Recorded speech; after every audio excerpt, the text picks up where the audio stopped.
Alright, here we go. Welcome back to Fire Force, and we review episode 68. We're here reviewing the final episode of Cour 1 for Fire Force Season 3. And I'm really hoping the next season is longer than 12 episodes, next Cour, because the penultimate arc of the series is 52 chapters. You cannot do that much in a few episodes. You need a little bit more breathing for that one. Excuse me. Yes. So this particular episode, which it is called the Madness of the Distant Past. This covers the rest of chapter 214 and the entirety of 215 and 216. So here's what happens. We have Ogun basically going out and trying to help out Shira. We have the guy from Hydra Industries pretty much eliminated the Titan by himself. Juggernaut is basically witnessing all this from the shoreline. And Shao, we see him show where he's like, you see his guardian where she's firing arrows, more like little pipes. And of course the other guy doing magnetism, of course, slicing through him, and a really good sequence here that takes about 5 minutes of the episode. Eventually he's able to free his brother from his clutches, and well, because he's not a guardian, of course, then he lays on the ground. Ogun comes by, does not know the fact this kid is actually Shira's brother, and then Shira. We also get this brief sequence here where it looks like to be the evangelist, where it looks like we get a sort of origin story of post-Cataclysm, the first one, where like he pretty much basically possessed the body of the original, Emperor Ruffles, the guy who became Emperor Ruffles, where basically formed a religion around a device called the Asamatsu. And that kind of led to the foundation of the Holy Soul Temple and the power play they have there. And basically, and they do kind of show what's inside of it. There's a woman who looks a lot like Iris, and that plays a role with Iris toward the end of the episode, where Iris starts acting weird and just walks in a room and starts praying. Meanwhile, though, Shira is basically lying on the ground, unconscious. Where then, of course, we have Inca. They're like, oh, I have a vision. Then she proceeds to hook up with, basically go to the Adola Link where Shira is, and recommends, hey, you can go back in time with your power and see the past before the first cataclysm. And Inca is coming with him. So basically, she gets on a piggyback style, and he proceeds to run to the past. And he gets there, though we can't explain with the whole molecule stuff. He gets to the past, and oh boy, it is so bizarre. This is more bizarre than the manga for this scene.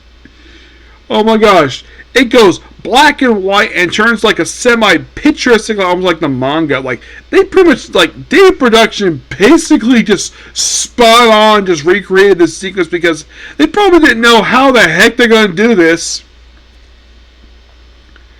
So, we see, like, various images of Japan, obviously, in the past. See people. He's, like, stretched out, witnessing all this. Where Inca is, she's completely disappeared.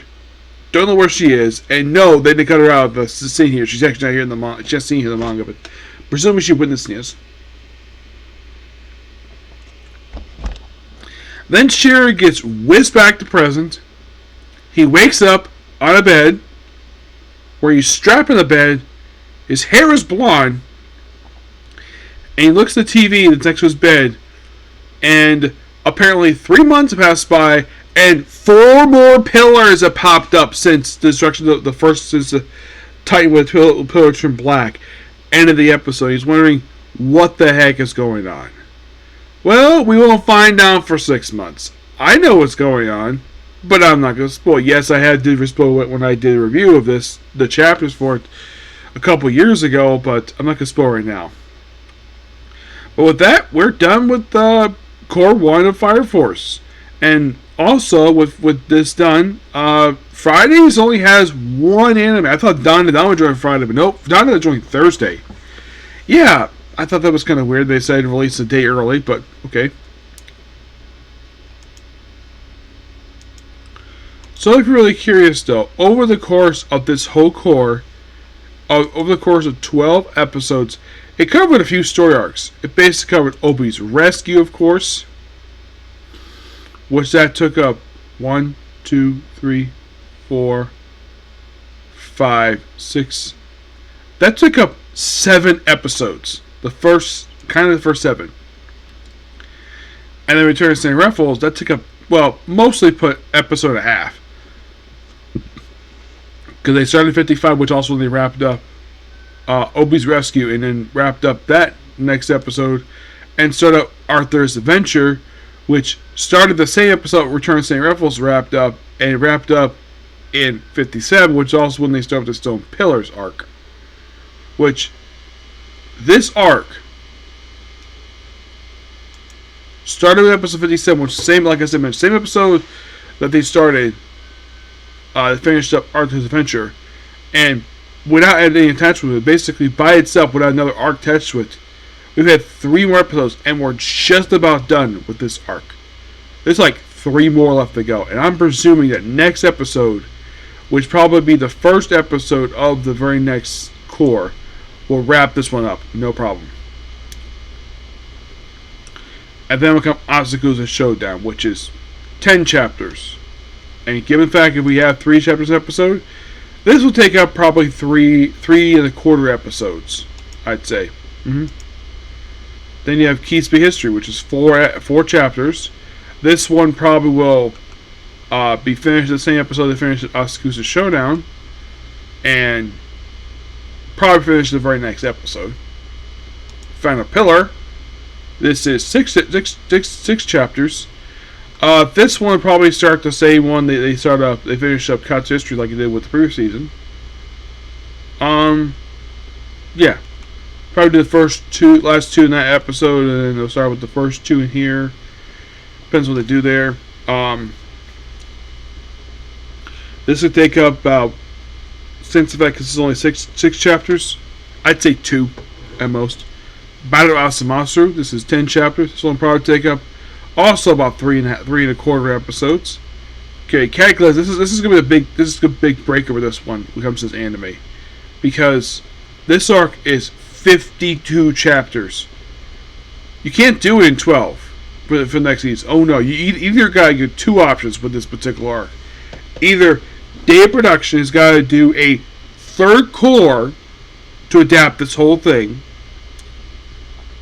which, if you're thinking 52 chapters, how many episodes is it going to take up? If you do 3 chapters an episode, this could be,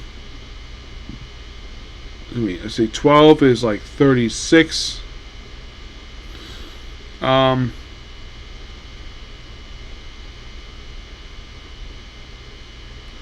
It can't be 20. No. I think it might be 14. No, I think it's 14. Let's see.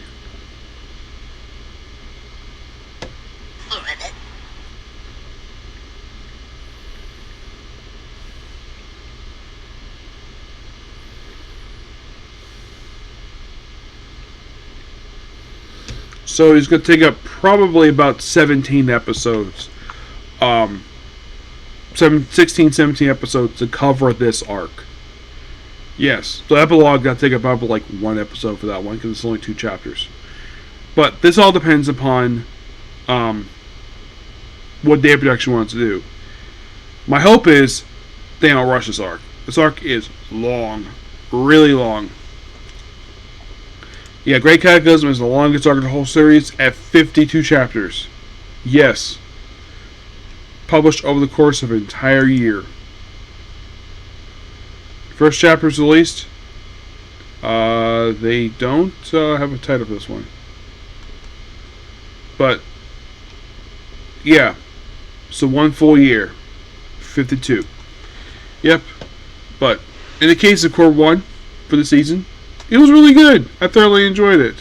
They did a really good job keeping everything in. A little surprised they went through as many arcs they did in 12 episodes. Yeah, in a way, they covered like 3 arcs, and I'd say they went 3 full arcs, and they almost got done Stone Pillars. I think they should have basically gave this one more episode in order to cap up Stone Pillars, so they can have complete arcs adapted. But they probably ended here to end it with a really good cliffhanger, which of course we have to wait about 6 months for the follow-up. Yes, 6 months. Because Cour 2 doesn't start up until January. Which is also the same month that Farine Season 2 starts up. Yep. Like this year, it looks like that 2 years in a row we're going to have a lot of really good anime come out. Yep. But yeah, that's pretty much it for the video. Please be sure to like, comment, subscribe, turn notifications. Next up, basically, we have is a review for the ReZero Light Novel I have.